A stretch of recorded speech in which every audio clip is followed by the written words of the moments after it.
నన్నయ కవి పరిచయం. కవి నన్నయ భట్టు. కాలం 11వ శతాబ్దం. తండ్రి భీమన భట్టు. గోత్రం ముద్గల గోత్రం. ఇంటి పేరు వాడ్రేవు. ఆస్థానం రాజరాజ నరేంద్రుడు. లభ్య రచనలు ఆంధ్ర మహాభారతం, ఆంధ్ర శబ్దచింతామణి. అలభ్య రచనలు చాముండికా విలాసం, ఇంద్ర విజయం, రాఘవాభ్యుదయం, లక్షణసారం. లిఖించిన శాసనాలు నందంపూడి శాసనం, మండ శాసనం.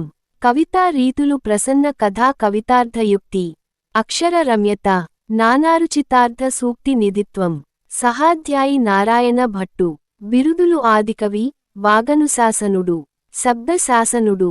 సమకాలికులు నారాయణ భట్టు, పావులూరి మల్లన, మల్లియ రేచన, వేములవాడ భీమకవి, అధర్వణాచార్యుడు. శైలి ఆఖ్యాన శైలి, అక్షర రమ్యత, ఉభయ వాక్ప్రౌఢి.